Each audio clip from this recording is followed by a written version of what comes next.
एक हदीस रसूल है, मन कुन्तु मौला हो फ़अलियुन मौला, यानी जिसका मैं आका रहा अब अली उसके आका होंगे।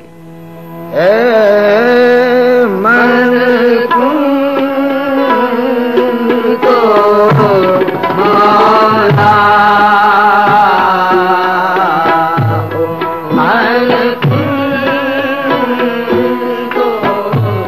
मौला, मन कुन्तु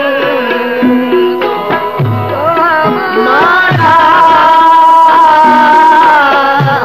मन कुन्तु मौला,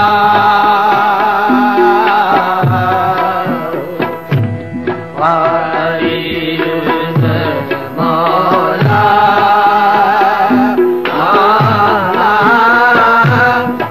वारिस मौला, मौला, वारिस मौला, मन कुन्तु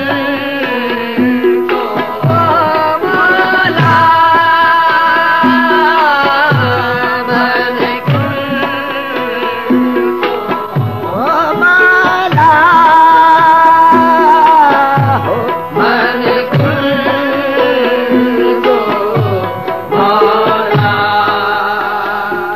इस कौल को खुसरो ने मकामी संगीत के सांचे में और क्लासिकी रूप में ढाला तो आज भी 700 साल बीत जाने पर वो उसी तर्ज में गाया जाता है। हदीस के लफ्जों के बाद इसी कौल में दर दिल और दानी यानी तुम जानो और दिल में है। फिर यली यली पुराने लातीनी इब्रानी लफ्ज जो इलाह और अली का पुराना रूप है वो भी राग की मुनासिबत से ऐसे रखे कि आवाज से ही उनके मानी भी निकलते हैं। तना नाना हाँ का बहाव अगरचे क्लासिकी संगीत की निस्बत से होगा ताहम उससे अली भक्ति की सरमस्ती उबल रही है। मुलाजा दानी दानी दानी दानी दानी दानी दानी दानी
दानी दानी दानी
पाकिस्तान के बहाउद्दीन कुतुबुद्दीन खानदानी कव्वालों ने जो सदियों पुराने गायक तानरस खां के खानदान से सिलसिला रखते हैं, कौल को अपने असली